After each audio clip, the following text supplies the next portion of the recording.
ሰላም ማመይ ጽንሑ ክብራንን እዚ ፕራይም ትግርኛ እዩ ንሕዚ ዘዋድናዮ መገደስቲ ምዕባልታት ከም ስዕብ ቀሪብና ኣለና ክትከታተሉና ንዕድም ንቻናልና ላይክ ሼር ሰብስክራይብ እንዳገበርኩም ክትከታተሉና ብኽብሪ ንዕድመኩም ንሕዚ ዝተሰምዑ ኣዘራረብትን ኣገደስትን ምዕባልታት እናበኹም ክነብል ኢና ንረብሓ ህዝቢ ትግራይ ዝጣበቕ ሓደ ትካል ምስ መንግስቲ ፌደራል ወግዓዊ ስንብት ኣውጁ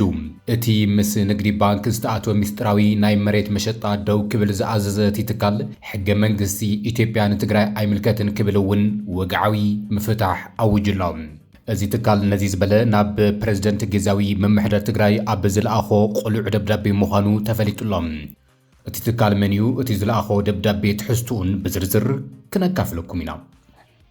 ብኻልእ ገጽ ድሕሪ ሕዚ ብልመና ዝፍታሕ ጸገም ትግራይ የለን ክብል ጊዜያዊ መምሕዳር ትግራይ ገሊጾም ምክትል ፕሬዝደንት ጊዜያዊ መምሕዳር ትግራይ ኣብ ሰልፊ ማሕበረሰብ ትምህርቲ ትግራይ ተረኺቡ ኣብ ዘስማዕ መደረ ኣብ ልዕሊ ትግራይ ዝበጽሕ ዘሎ ጸገም ዝፍታሕ ብምሕፀንታ ለሚንኻ ብዘይምዃኑ ህዝቢ ትግራይ ክዳሎ ኣለዎ ክብል እዩ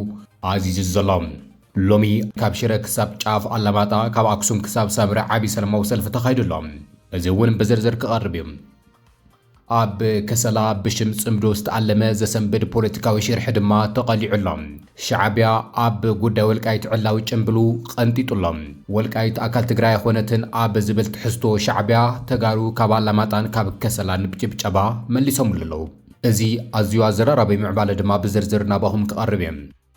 ሕወሓት ብሽም ጽምዶ ምስ ሻዕብያ ዘካይዱ ዘሎ ሸፈድፈድ ንትግራይ መዘዝ ሒዙላይ መጽእ ምህላው ኣብ ዝግለጸሉ ዘሎ እዋን ሕወሓት ነዚ ምላሽ ይብሉ ኣሎ ናይዚኦምን ካልኦት ብርክት ዝበሉ ዝርዝር ምዕባለታት ሕዚ ክነካፍለኩም ኢና ቻናልና ሰብስክራይብ እንዳገበርኩም ሰዓቡና ንረብሓ ህዝቢ ትግራይ ዝጣበቕ ትካል መንግስቲ ፌደራል ወግዓዊ ስንብት ኣውጁ ትግራይ እቲ ምስ ባንክ ንግዲ ኢትዮጵያ ዝኣተወቶ ሚስጥራዊ ናይ መሬት መሸጣ ደው ንኽብል ድማ ኣዚዙ ኣሎ ሕገ መንግስቲ ኢትዮጵያ ንትግራይ ኣይምልከትን ክብል ድማ ወግዓዊ ምፍታሕ ምስ ስርዓት ፌደራሊዝም እዩ ኣውጁ ዘሎ እቲ ትካል ናብ ፕሬዝደንት ጊዜያዊ መምሕዳር ትግራይ ኣብ ዝጽሓፎ ቁልዕ እዋናዊ ደብዳቤ ሕገ መንግስቲ ፌደራል ከም ዝፈረሰ ዝገለጸ ኮይኑ ጊዜያዊ መምሕዳር ትግራይ ክትግብሮም ከም መሓይሾም ዝበሎም ህጹጻት ዛዕባታት እውን ኣቐሚጡሎም እቲ ኣብ ታሪክ ፖለቲካን ትግራይን ኢትዮጵያን ሓድሽ ምዕባለ ዘበግስ ዝተባሃለ ደብዳቤ ኣብ ዝሕዚ እዋን ካብ ሰብ ስልጣናት ሕወሓት ቅልቅል ዝብሉ ዘለዉ ሓሳባት ዘንጸባርቕ ከም ዝኾነ እዩ ተገሊጹ ዘሎ ንመሰልን ረብሓን ህዝቢ ትግራይ ዝጣበቕ ዝተባሃለ ትካል ሕገ መንግስቲ ፌደራል ብስንግቲ ዝተፈጸመ ወራር ሙሉእ ብምሉእ ፈሪሱ ከም ዘሎ ብምግላጽ ትግራይ ድሕሪ ሕዚ በቲ ዝፈረሰ ሕገ መንግስቲ ክትመሓደር ከም ዘይትኽእል እዩ ኣውጁ ዘሎ እቲ ትካል ናብ ፕሬዝደንት ጊዜያዊ መምሕዳር ትግራይ ኣብ ዝጽሓፎ ተሪር ደብዳቤ መሬት ትግራይ ብሽም ልቓሕ ባንኪ ንመንግስቲ ፌደራል ትሕጃ ንክኸውን ምግባር ውዕሊ ናይ ምጥፋእ ሰሪሒት እዩ ክብል እዩ ኣጠንቂቑ ዘሎ እቲ ትካል ኣብ ዘውፅኦ ቁሉዕ ደብዳቤ ሕገ መንግስቲ ኢትዮጵያ ብወገን መንግስቲ ፌደራል ብተደጋጋሚ ስለ ዝፈረሰ ሕዚ ንትግራይ ዝምልከት ሕጋዊ ሰነድ ከም ዘይኮነ እዩ ኣስሚሩሉ ዘሎ ትግራይ ኣብ ትሕቲ ከቢድ ሓደጋ ህልውና እናሃለወት በቲ ንዓኣ ዘይውክላን ዘይሕልዋን ሕጊ ክትእሰር ከም ዘይግባእ ብምግላጽ ጊዜያዊ መምሕዳር ትግራይ ብሄራዊ ልኣላውነት ዘረጋግጽ ናይ ባዕሉ ሕጋዊ መስርሕ ክኽተል እዩ ጻውዒ ተቕሪቡ ዘሎ እቲ ምስ ንግዲ ባንኪ ዝተኣተወ ናይ መሬት ውዕሊ ዘጋለጸ እቲ ትካል ጊዜያዊ መምሕዳር ትግራይ ምስ ንግዲ ባንኪ ኢትዮጵያ ዝፈረሞ ስምዕነት ሓደገኛ ክብል እዩ ገሊጽዎ ዘሎ ጊዜያዊ መምሕዳር ትግራይ ቅድም ክብል ምስ ንግዲ ባንኪ ኢትዮጵያ ስምዕነት መሬት ከም ዝፈረመ ዝዝከር ኮይኑ እቲ ትካል ከም ዝገለጾ ድማ መሬት ትግራይ ብፍላይ ድማ ናይቶም ተፈናቒሎም ዘለዉ ሓረስቶት መሬት ከም ውሕስነት ተታሒዙ ልቓሕ ንኽወሃብ ዝተገበረ ውዕሊ መሬት ትግራይ ብስልታዊ መልክዕ ንመንግስቲ ፌደራል ኣሕሊፍኻ ዝህብ ናይ ጥፍኣት ስምዕነት እዩ ክብል እዩ ገሊጽዎ ዘሎ ሓረስታይ ትግራይ ኣብ ሱዳን እናተሳቀየ መሬቱ ግና ኣብ ባንኪ ንግዲ ኢትዮጵያ ተታሒዙ ምጽንሑ ብሄራዊ ኽድዓት እዩ ክብል እዩ እቲ ትካል ኣብ ዘውፅኦ መግለጺ ሓቢሩ ዘሎ ጊዜያዊ መምሕዳር ትግራይ ነባሪ ሕጋዊ መዋቕርን ህዝባዊ ውክልና ከይሃሎ ንመጻኢ ዕድልን መሬትን ህዝቢ ትግራይ ዝውስኑ ዓበይቲ ውሳነታት ይወስድ ከም ዘለዎ እቲ ደብዳቤ ዝነቐፈ ኮይኑ እቲ መምሕዳር ኣብ ትሕቲ ቤት ጽሕፈት ፕሬዝደንት ዝመሓደር ብኽእላታት ዝቖመ ናይ ምክትታል ምርመራ ኮሚሽን ብህፁፅ ከጣይሽ እዩ ተሪር ትእዛዝ ኣመሓላሊፉ ዘሎ እቲ ትካል ናይ መወዳእታ መጠንቀቕታ ኢሉ ኣብ ዝዛዘሞ መልእኽቱ እቶም ዘቕረቦም ሕቶታት ብህፁፅ ተግባራዊ እንተዘይኮይኖም እቲ ምስ ንግዲ ባንኪ ኢትዮጵያ ዝተገበረ ውዕሊ እንተዘይተሰሪዙን ሕጋዊ መንገዲ ተጠቒምና ካልእ ሰላማዊ ናይ ምኽቲ ስጉምቲ ክንወስድ ኢና ክብል ንፕሬዝደንት ጊዜያዊ መምሕዳር ትግራይ እዩ ደብዳቤኡ ሊኢኹ ዘሎ ድሕሪ ሕዚ ብልመና ዝፍታሕ ጸገም ትግራይ የለን ኢሉ ጊዜያዊ ምምሕዳር ትግራይ ምክትል ፕሬዝደንት ጊዜያዊ ምምሕዳር ትግራይ ኣብ ሰልፊ ማሕበረሰብ ትምህርቲ ትግራይ ተረኺቡ ከም ዝገለጹ ኣብ ልዕሊ ትግራይ ዝበጽሕ ዘሎ ጸገም ዝፍታሕ ብምሕጽንታ ወይ እውን ለሚንኻ ብዘይምዃኑ ህዝቢ ትግራይ ንዝመጽእ ጸገም ክዳሎ ኣለዎ ክብል እዩ ተዛሪቡ ዘሎ ሎሚ ኣብ መላእ ትግራይ ኣብ ዝተኻየደ ዓብዪ ሰላማዊ ሰልፊ ህፃናት ተምሃሮ መምህራን ኣብ ዝተረኸብሉ ብርክት ዝበሉ ሕቶታት ማሕበረሰብ ትምህርቲ ዘስምዕ ዓብዪ ሰላማዊ ሰልፊ እዩ ተኻይዱ ዘሎ እቲ ኣብ ትግራይ ዝተኻየደ ኣንጻር መንግስቲ ፌደራል ዝተኻየደ ሰልፊ ብልጽግና ንኣስታት 3 ኣዋርሕ ደው ኣቢልዎ ዘሎ መሃያ ሰራሕተኛታት መንግስቲ ሓዊሱ ናይ መምህራን ደመወዝ ክለቅቕ እዩ ጻውዒት ቀሪቡ ዘሎ ካብቶም ጻውዒታት እቲ ተሪር መልእኽቲ ኣማኑኤል ኣሰፋ ትግራይ ተደፊኣ ካብ ኢትዮጵያ ክትወፅእ ይግበር ምህላው ዝገለጹ ኣዘራራቢ ምዕባለ እውን ይርከቦም ሎሚ ኣብ መላእ እቲ ክልል ዝተኻየደ ብኣማይታ ሸሓት ዝተሳተፈሉ ሰላማዊ ሰልፊ ንመንግስቲ ፌደራል ዝተዋሃበ ናይ መውዳእታ መጠንቀቕታ ከም ዝኾነ ይግለጽ ኣሎ ምክትል ፕሬዝደንት ጊዜያዊ ምምሕዳር ትግራይን ምክትል ሕወሓትን ኣማኑኤል ኣሰፋ ትግራይ ተደፊኣ ካብ ኢትዮጵያ ክትወፅእ ይግበር ኣሎ ክብል እዩ ኣዝዩ ኣዘራራቢ ምዕባለ ኣስሚዑ ዘሎ ህዝቢ ትግራይ ካብ ኢትዮጵያ ተደፊኡ ካብ ኢትዮጵያ ብሓይሊ ተደፊኡ ክወፅእ ብዙሕ ፃዕሪ ይግበር ኣሎ ስለዚ እዚ ኩሉ ጸገማት ኣብ ልዕሊ ህዝቢ ትግራይ ዝፍጸም ዘሎ ጸገማት ብልመና ብምሕጽንታ ዝኸውን ዘይምዃኑ ንርኢ ኣለና ኣብ ኢትዮጵያ ንዘመናት ኣብ ልዕሊ ህዝቢ ትግራይ ዝተበየነ ሕዚ እውን ብመንግስቲ ኢትዮጵያ ብስርዓት ብልጽግና ይቕጽል ኣሎ ለዚ መምህራን ተምሃሮ ህዝቢ ትግራይ ነዚ እዋን እዚ ብዝግባእ ተረዲእና ሓቢርና ሓድነትና ጠናኺርና ነዚ ኩነታት ክንሰግሮ ኣብ ዝግበአሉ ምዕራፍ ኢና ኣለና ብኻልእ ገጽ ሓላፊ ቢሮ ትምህርቲ ኪሮስ ጉዕሽ ድማ እቲ ዕፅዋን በጀትን መሃያን ህዝቢ ትግራይ ካብ ካርታ ታሪክን ምጥፋእ ዝተኣለመ ፕሮጀክት እዩ ክብል እዩ ገሊጽዎ ዘሎ እቲ ሎሚ ኣብ መላእ ትግራይ ካብ ሽረ ክሳብ ኣላማጣ ካብ ኣክሱም ክሳብ ሳምረ ኣማይት ኣሽሓት ዝቑፀሩ መምህራንን ተምሃሩን ወለድን ሰራሕተኛታት መንግስቲ ናብ ኣደባባይ ተሚሞም ተቃውሞ ከስምዑ ውዒሎም እዮም እዚ ሰልፊ እዚ መንግስቲ ፌደራል ንሰለስተ ኣዋርሕ ዝኣክል ደው ዘበሎ መሃያ ሰራሕተኛታት ዝዓገቶ በጀትን ብህፁፅ ክለቅቕ ዝጠለበ ናይ ቁጥዕ ድምፂ እውን ተባሂሉሉ ኣሎ ኣብቲ ሎሚ ዝወዓለ ዓብዪ ሰልፊ ኣማኑኤል ኣሰፋ ከም ዝገለጾ መንግስቲ ፌደራል ኮነ ኢሉ ንህዝቢ ትግራይ ካብቲ ሃገር ይደፍኦ ምህላውን ንህዝቢ ትግራይ ድማ ንዝመጽእ ዝኾነ ዓይነት ምዕባለ ክዳሎ ከም ዘለዎን እዩ ዓብዪ ወታደራውን ፖለቲካውን ውሳነ ኣመሓላሊፉ ዘሎ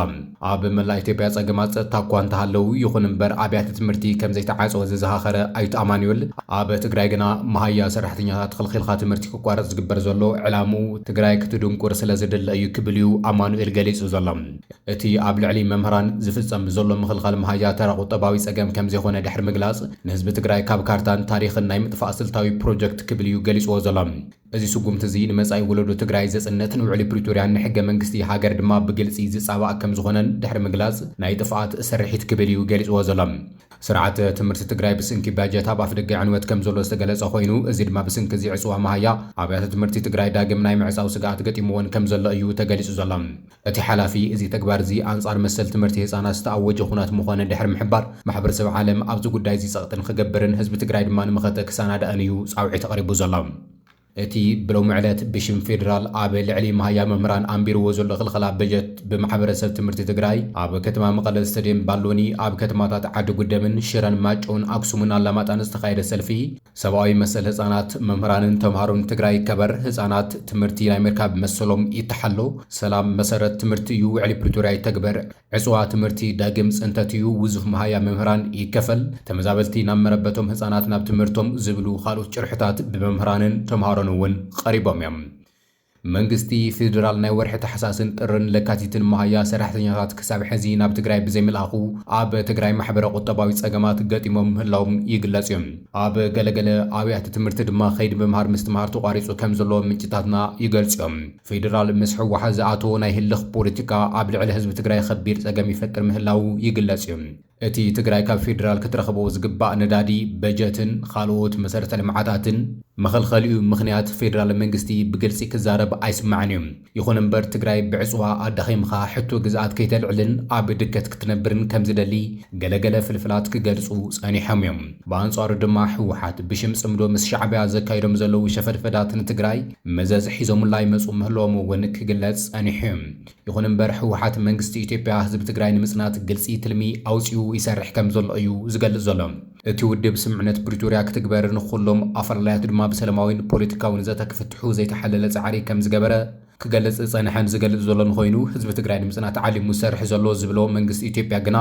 በአንጻሩ ኣብ ክንዲ ብመሰረተ ስምዕነት ኣብ ትሕቲ ወረርቲ ዘሎ ህዝቢ ሓራ ክወፅእ ዝተመዛበለን ዝተሰደደን ህዝቢ ድማ ናብ መረበቱ ክምለስ ግቡእ ክዋጻእ ዝግባእ ናብ ካልእ ዙር ወታደራዊ ወፍሪ ምእታው ኣብ ተህዲድ ከም ዘሎ እዩ ዝገልጽ ዘሎ ሕወሓት በብሰሙን ኣብ ዘውጾም ዘለዉ መልእኽትታት ስርዓት ብልጽግና ህዝቢ ትግራይ መረበቱ መናጭቱ ንምብታንን ዘይሕጋዊ ሰነታት ይሕልፍ ምህላው ዝገለጸ ትውድብ እቲ ተጀሚሩ ዝነበረ ኣገልግሎት ይዓጽኦ ከም ዘሎን ንምሃያ ሰራሕተኛታት መንግስቲ ሓዊሱ በጀት ብምቕልቓል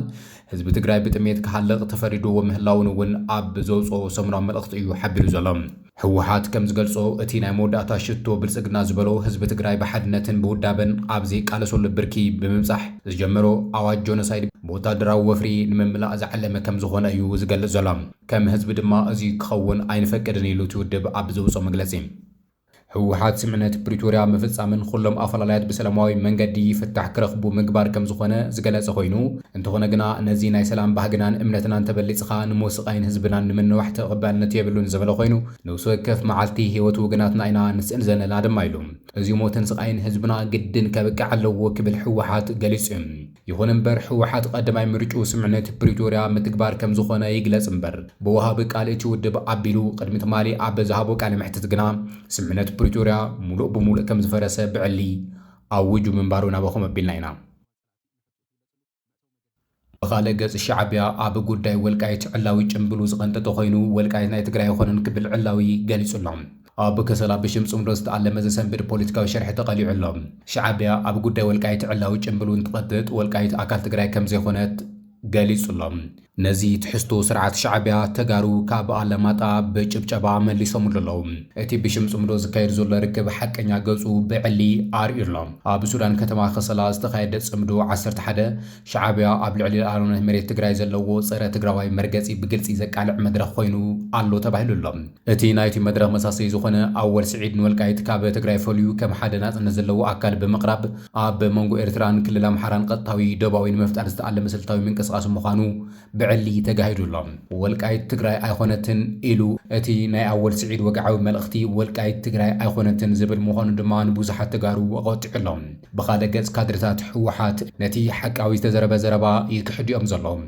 ኣብቲ ብትግራይ ኣምሓራ ዓፋርን ኤርትራን ተወኪለን ተባሂለን ዝተዳለዋ ናይ ከሰላ ናይ ጽምዶ መድረኽ ኣወል ስዒድ ዝሰንብድ ንግግር ዘካየደ ኮይኑ መልእኽቲ ኣምሓራ ትግራይን ኤርትራን ሱዳንን ሰሚዕና ኣለና ሕዚ ድማ ካብ ወልቃይት መልእኽቲ ክንሕልፍ ኢና ብምባል ንወልቃይት ካብ ውክልና ትግራይ ወጻኢ ጌርኻ ናይ ምቕራብ ስልታዊ ፖለቲካዊ ሽርሒ እዩ ፈጺሙ ዘሎ እዚ ድማ ሻዕብያን ወልቃይት ከም ኣካል ትግራይ ገይሩ ከም ዘይቆጽራ ዘረጋገጸ ሓቀኛ ምዕባለ ኮይኑ ተባሂሉሎ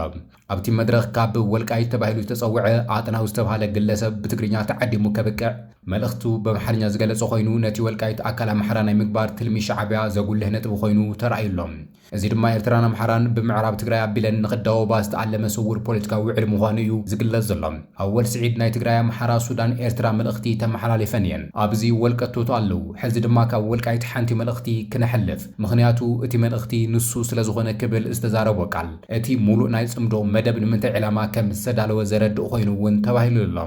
ናይ ኣምሓራ ናይ ትግራይ ናይ ኤርትራ ናይ ሱዳን መልእኽትታት ተመሓላሊፈን እየን ኣጥናው ኣበይ ትህሉ ትኸውን ኣለኻ ዶ እዚ ኣሎ ዲ ኣብዚ ወልቆቶት ኣለዉ ስለዚ ሓንቲ መልእኽቲ ካብ ወልቃይት እውን ከነሕልፍ ኣለና እቲ መልእኽቲ እሱ ስለ ዝኾነ ኣጥናው መድረኽ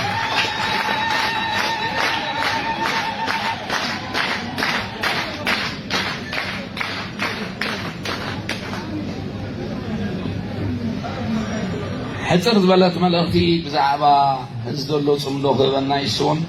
دحريو ملصو በአማርኛ የምናገረው ሰማል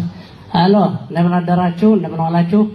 እዚ ማለት ድማ እቲ መድረኽ ንሰላም ዘይኾነስ ንወልቃይት ካብ ትግራይ መንዚዕኻን ኤርትራን ኣምሓራን መተሓላለፊት ንምፍጣር ዝተገበረ ናይ ጥፋኣት ዋዕላ ምዃኑ ብዙሓት ይገልጽዮም ዘለዎም ናይ ትግራይ ሰባት መልእኽቲ እንድሕር ኣሕሊፎም ወዲኦም ንምንታይ እዩ ናይ ወልቆቶት ወልቃይት ምባል ኣድልዩ ዘሎም ወልቃይት ናይ ትግራይ ግዛኣት እናሃለወት ከም ካልእ ግዛኣት ኣምሲልኻ ካብ ወልቀቶት ወልቃይት ኢልኻ ምዝራብ ወልቃይት ኣካል ትግራይ ከም ዝኾነ መልእኽቲ ንምሕላፍ ግልፂ መልእኽቲ ከም ዝኾነ እዩ ተገሊጹ ዘሎ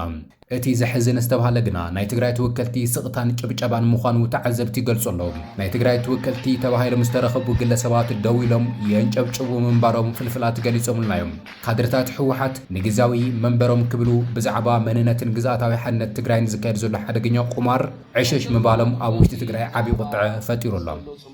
ሕወሓት ምስ ሻዕብያ ዘካይዶ ዘሎ ጽምዶ ረብሓ ህዝቢ ትግራይ ዘረጋግጽ ከም ዘይኾነ ብዙሓት ክገልጹ ይስምዑ እዮም ብኣንጻሩ ድማ ካድረታት ሕወሓት ምስ ሻዕብያ ዝግበር ጽምዶ ብምድጋፍ ንህዝቢ ትግራይ ዝረብሕ ምዃኑ እዮም ዘማጎቱ ዘለዉ እንተኾነ ግና ሻዕብያ ብግልፂ ረብሓ ትግራይ ብምርጋጽ ወልቃይት ናይ ኣምሓራ ምዃኑ ዘመለኸት ኣስነዋሪ ንግግር ኣብ ኣደባባይ እዩ ዘርጊሑ ዘሎ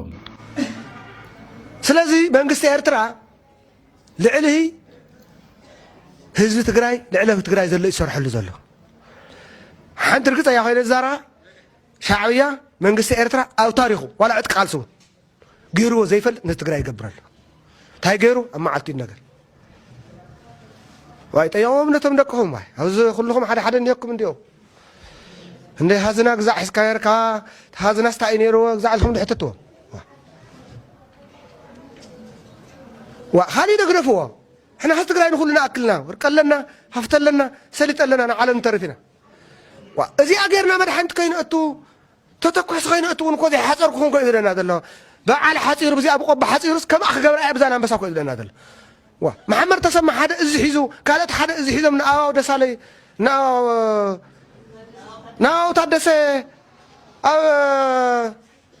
برانتون تسنن كينام ناقرقس كينام بحركة 10 كينام كينام مريحان واتوق وكحد العلش كيلومتر سو خوينا ما يمرحوان كوين على ذلك نزيد قام سيت عندي تعي